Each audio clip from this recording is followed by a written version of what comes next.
responsibility comes in many different forms, and yesterday Ed Davey at the Liberal conference has made an intervention about Elon Musk's words at the Unite the Kingdom rally that I think is both consistent and necessary, and I want to explain why.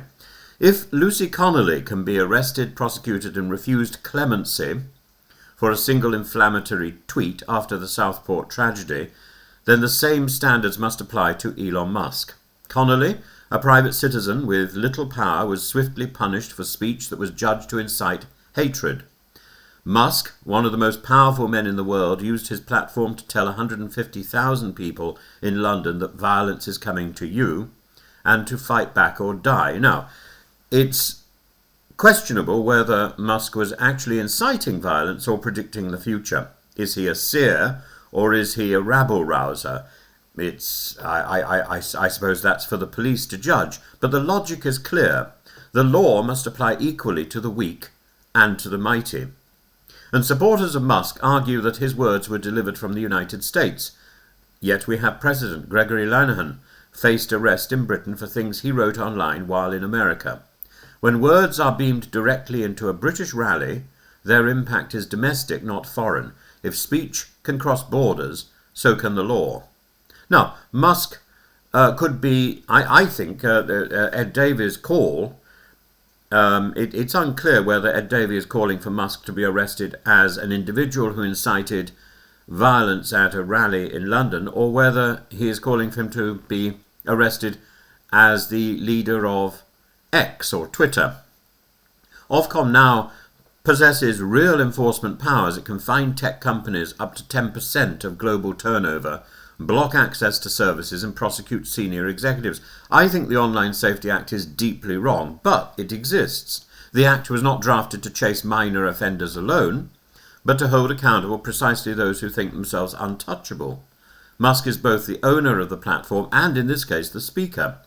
If this Act is not enforced here, when will it ever be enforced? Musk's words were not abstract musings on liberty or democracy. They were a direct call to fight back against immigration. If that's not incitement, what is? Delivered to a crowd already inflamed by Tommy Robinson. In legal terms, this meets the threshold of incitement, does it not? In political terms, it was reckless meddling in British democracy. Free speech is one thing. Telling a crowd that civil war is inevitable is quite another. We must resist a world where the powerful face the law's harshest penalties, where the powerless face the world's harshest penalties, while the powerful hide behind distance and money. David's challenge is really about the credibility of the British legal system.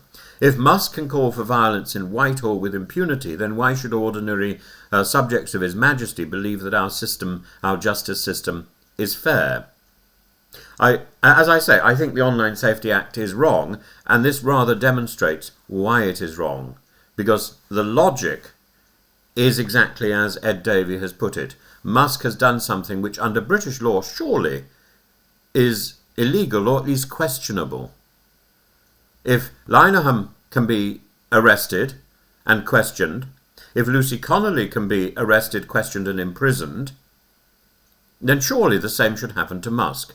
The words matter, but so does the platform. Musk has presided over a platform on which adverts for self-harm, grooming and illegal materials circulate with impunity. Again, Ofcom has already signalled it's prepared to fine Twitter, X. Davies' call is not, therefore, rhetorical flourish on its own. It's a demand that Britain uses its existing laws to test whether the new regulatory regime has teeth.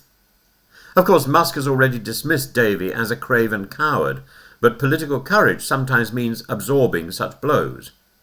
Davey has chosen the harder path, calling for the law to apply equally to a billionaire who has made himself untouchable. This is not censorship, it's accountability. The consistency test here is simple. If Connolly can be arrested, if Linehan can be prosecuted, then Musk should not be exempt. Incitement is incitement, whether whispered on a street corner or broadcast across the Atlantic. Davey is right. Britain must uphold one law for all, or else concede that in the age of Musk, the law only applies to the poor, the law bends for the rich. The point is, we ask what is incitement. I'm still not completely clear, but if police horses and police officers were hurt in the protest for Unite the Kingdom, then violence was committed. And the words of Elon Musk are arguably ambiguous, but certainly strong. And I would suggest that the least that can happen is that he is met on his next visit to the UK by armed officers and escorted to a police station, just as Linehan was.